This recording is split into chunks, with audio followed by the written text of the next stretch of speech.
Hello guys, welcome back to my channel. I hope जितने videos मैंने अभी तक अपने चैनल पे अपलोड किए हैं वो सारे टॉपिक आपको क्लियर हुए हो। अगर कोई भी टॉपिक में आपको डाउट है तो आपके पास कमेंट सेक्शन अवेलेबल है, आप कमेंट सेक्शन में लिख सकते हो ताकि मैं जो आपका डाउट है उसको रिमूव कर पाऊँ, है ना। और एक और चीज़, किसी भी टॉपिक में अगर कोई पर्टिकुलर टॉपिक में आपको डाउट है तो उस पर्टिकुलर टॉपिक के वीडियो में जाके आप कमेंट सेक्शन में लिखना ताकि मुझे ईजिली मैं वो कर पाऊँ, एनालाइज कर पाऊँ कि कौन से टॉपिक में आपको डाउट है और उस टॉपिक से रिलेटेड फिर आपकी जो डाउट है उसको मैं क्लियर कर दूंगी, है ना।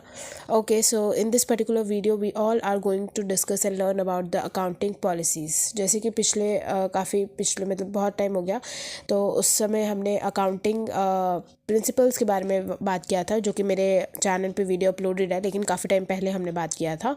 तो अब हम लोग जो है अकाउंटिंग पॉलिसीज़ के बारे में बात करने जा रहे हैं। That is what is the meaning of accounting policies और कितने टाइप्स की हमारी अकाउंटिंग पॉलिसीज़ होती हैं, वो भी हम इस पर्टिकुलर वीडियो में डिस्कस करेंगे। देन फिर हम उसमें क्या क्या चेंजेस होते हैं, किस तरीके से हम अकाउंटिंग पॉलिसीज़ को बिज़नेस ऑर्गेनाइजेशन में क्या हम चेंज भी कर सकते हैं। अकाउंटिंग पॉलिसीज़ जो भी हम पहले फॉलो कर रहे थे उसको अगर हम चाह रहे हैं कि बिज़नेस ऑर्गेनाइजेशन में चेंज करके दूसरा अकाउंटिंग पॉलिसी को फॉलो करना, तो वो क्या कर सकते हैं, नहीं कर सकते। ये सारी चीज़ों के बारे में इस पर्टिकुलर वीडियो में हम लोग जानेंगे, राइट। सो और जिसने अगर पहले से अकाउंटिंग पॉलिसीज़ पढ़ रखी है, जिसे पता है, उनके लिए just revision point of view से वो ये पर्टिकुलर वीडियो को देख सकते हैं ना, उनका रिविजन हो जाएगा, है ना। और अगर कोई भी आपको डाउट है या कोई भी आपको सजेशन देना है तो आपके पास कमेंट सेक्शन अवेलेबल है, आप कमेंट सेक्शन में दे सकते हैं, right. So without wasting any single minute, let's start the video.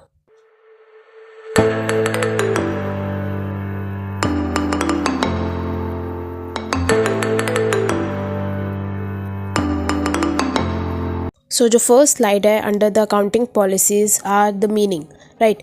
Meaning क्या होता है, देखो। Accounting policies refers to the specific principle, basis, conventions and rules that a company follows when preparing its financial statement.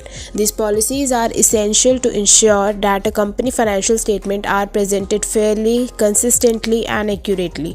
मतलब क्या लिखा है यहाँ पर, देखो। अकाउंटिंग पॉलिसीज़ का क्या मीनिंग होता है। अकाउंटिंग पॉलिसीज़ जो होता है ना, वो एक स्पेसिफिक प्रिंसिपल्स होते हैं, एक स्पेसिफिक प्रिंसिपल्स होते हैं, बेसिस होते हैं, ठीक है, कन्वेंशंस होते हैं, रूल्स एंड रेगुलेशंस होते हैं अकाउंटिंग पॉलिसीज़ में। डैट अ कंपनी, जो कि एक पर्टिकुलर कंपनी, एक बिजनेस ऑर्गेनाइजेशन, एक बिजनेस एंटिटी को फॉलो करना होगा when preparing it's financial statement. जब कंपनी अपने फाइनेंशियल स्टेटमेंट प्रिपेयर करती है तो उस समय, यानी इनकम स्टेटमेंट और बैलेंस शीट जब पर्टिकुलर कंपनी प्रिपेयर करती है, तो उस समय जो कंपनी है वो जिस भी specific principles, basis and convention, rules and regulations को फॉलो कर रही हो, that all are the accounting policies of that particular company, right. Year end पे ये फाइनेंशियल स्टेटमेंट वो लोग, जो कंपनीज होती है, वो प्रिपेयर करती है, right.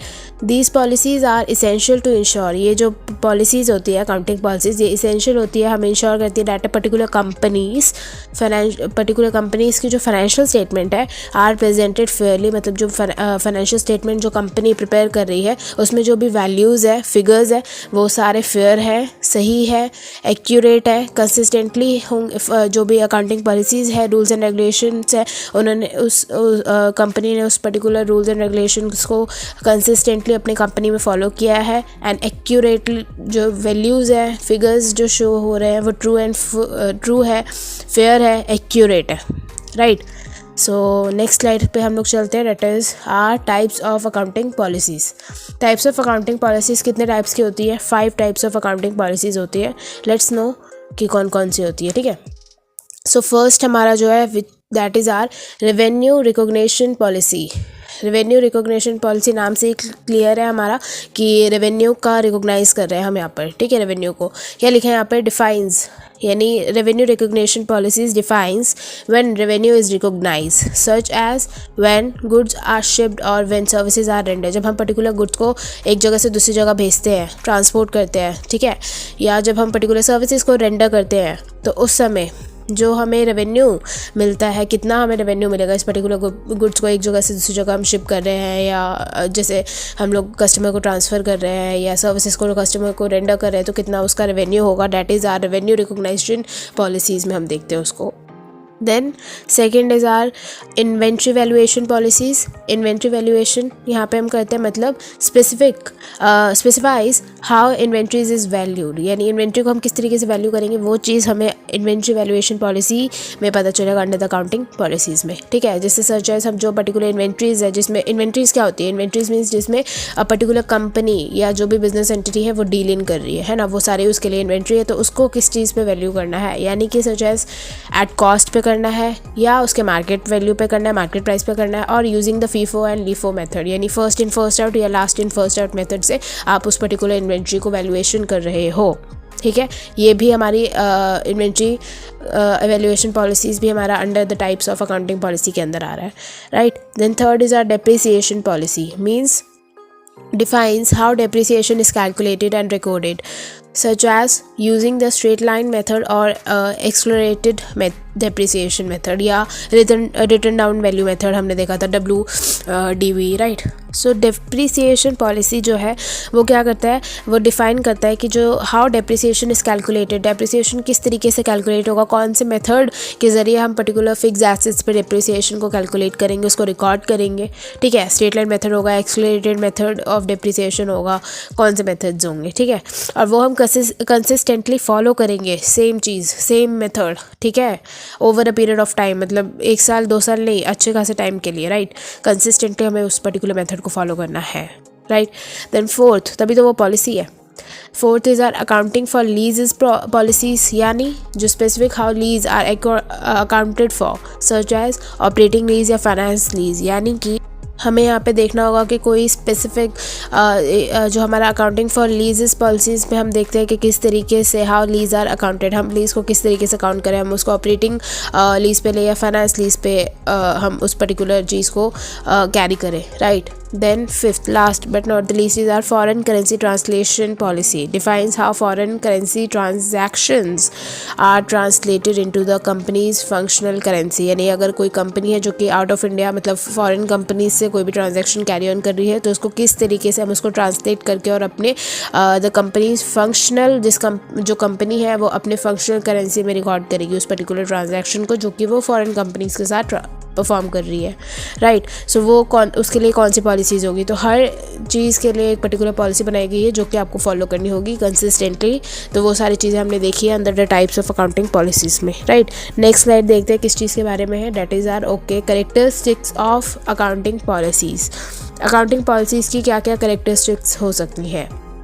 So first is our consistency. Of course, the first and the foremost step is our consistency. बार बार मैं बोल रही हूँ consistent basis पे, यानी regularly, यानी accounting policy should be, क्या लिखा है, accounting policy should be applied consistently from one period to another, यानी एक समय के लिए नहीं बल्कि आने वाले हमेशा आपको जो है consistently accounting policies को follow करना ही करना है, not only for one single period of time, ठीक है, but rather from one period to another, okay.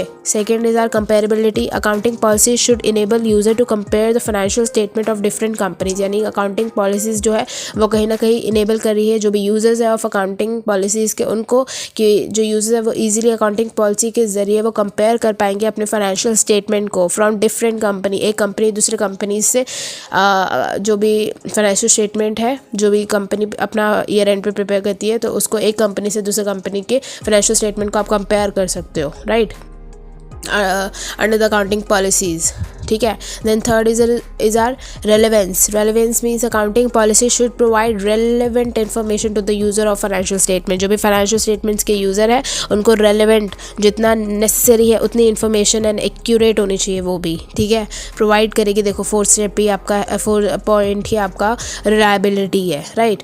So the information should be relevant. Then fourth is our reliability. Accounting policy should ensure that financial statements are reliable and free from material error. कोई material error नहीं होना चाहिए, उससे free होना चाहिए, and it should be reliable. सही, सच्चा, true and fair figures होने चाहिए under the financial statement में, ठीक है. Then last but not the least is our transparency. That is accounting policy should be clearly disclosed in the financial statement. Transparent होना चाहिए, clear and concise way में. ये नहीं कि आपने लंबा चौड़ा करके बोल दिया, नहीं, जो है बात short, clear and concise वे में अपनी बात को मतलब बेसिकली अकाउंटिंग जो पॉलिसी है वो ये बोल रहा है ट्रांसपेरेंसी में कि क्लियरली डिस्क्लोज करो फाइनेंशियल स्टेटमेंट में। फाइनेंशियल स्टेटमेंट को ये नहीं कि बहुत ऐसे मतलब काफ़ी ज़्यादा लेंदी वर्ड्स और लेंदी ये सब टर्म्स वगैरह नहीं होने चाहिए। Should be easy, concise and short words में क्लियर कट होना चाहिए। ठीक है, आपका क्या होना चाहिए, financial statement of that particular company, right. Then next slide हम लोग देखते हैं which is our disclosure of the accounting policies. 3 type का डिस्क्लोजर हम करते हैं अपने अकाउंटिंग पॉलिसीज़ में। Number first is our financial statement, means accounting policies should be disclose, यानी जो हमारी अकाउंटिंग पॉलिसी है वो डिस्क्लोज भी करेंगे हम in the financial statement, typically in the notes to account. जो भी हम notes to accounts balance sheet में आपने देखा होगा, हम नोट्स टू अकाउंट्स बनाते हैं तो क्यों बनाते हैं उसमें हम, ताकि जो हमारे यूजर्स है of that particular financial of that particular company की जो फाइनेंशियल स्टेटमेंट है उनको हम बता सकें कि हमारे नोट्स टू अकाउंट में कितने शेयर्स है, कितने डिबेंचर्स है, क्या कितने हमने लोन ले रखे हैं, सिक्योर लोन कितने हैं, जो भी है सारे इन डिटेल हम लोग जो है सारे नोट्स टू अकाउंट में हम लिखते हैं। ठीक है, तो दैट अकाउंट एसेट्स पे हमने कौन सा मेथड ऑफ डेप्रिसिएशन अप्लाई किया है, इन्वेंट्री पे हम कौन से मेथड ऑफ इन्वेंट्री वैल्यूएशन हमने अप्लाई किया हुआ है, फीफो है, लीफो है, क्या है, ये सारी चीज़ें हम नोट्स टू अकाउंट में शो करते हैं। So that is why it is important to disclose the user को जो कि फाइनेंशियल स्टेटमेंट के हैं, ताकि वो डिसीजन आने वाले इन फ्यूचर में सही ले सके, है ना।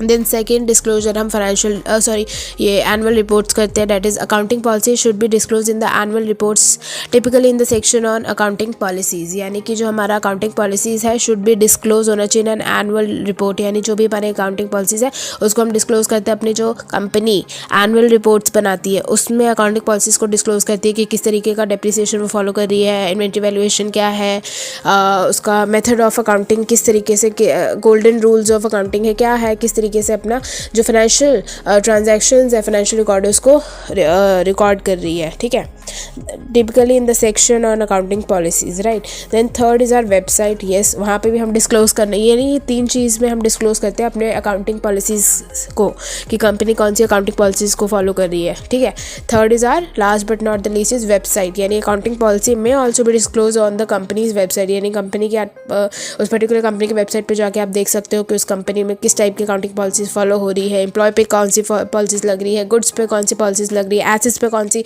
पॉलिसीज़ लग रही है and all, right. Next slide देखते हैं which is the changes in the accounting policies. तो 3 टाइप के चेंजेस होते हैं। First is our voluntary change. Voluntary changes means voluntary means अपनी मर्जी से आप चाहो तो चेंज कर सकते हो अकाउंटिंग पॉलिसीज़ में, यानी कि कंपनी में voluntarily change their accounting policy, but such changes should be disclose and justify. Company अगर चाहे आने वाले टाइम पे अगर ज़रूरत पड़ी कंपनी तो कंपनी जो है वॉलेंटरली अपनी मर्जी से खुद से चेंज कर सकती है, अकाउंटिंग पॉलिसीज़ में चेंजेस ला सकती है, but that changes should be disclose. वो कंपनी को चेंज जो भी करे वो डिस्क्लोज करना होगा, यूजर्स को बताना होगा और जस्टिफाई करना होगा कि चेंजेस उस पर्टिकुलर कंपनी ने क्यों किया है।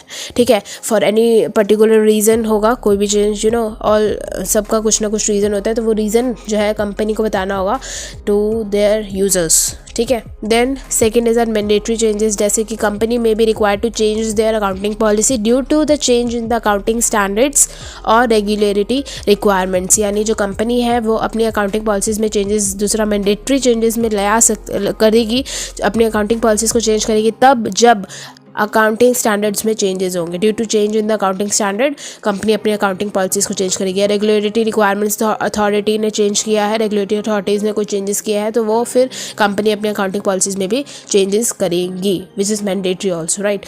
Then third is our retrospective application. Changes in accounting policies should be applied retrospectively, यानी starting from the beginning unless it is impracticable to do so, यानी कि जो हमारा चेंजेस होगा अकाउंटिंग पॉलिसी में, ये नहीं कि अभी चेंज किया तो हम अभी से ये चीज़ फॉलो करेंगे, नहीं, रिट्रोस्पेक्टिव है, right. So starting from the beginning से वो पर्टिकुलर चेंज को हम फॉलो करेंगे, ठीक है, इन अकाउंटिंग पॉलिसीज़ को तब तक जब तक वो इम्प्रैक्टिकेबल हमारे लिए ना हो जाए, राइट। सो ये 3 टाइप के हमने चेंजेस देखे under the accounting policies. Next slide देखते हैं। Okay, so that's up for this particular video. If you like this particular video then don't forget to hit the like button, do share it also and just subscribe to my channel. Thank you so much for watching.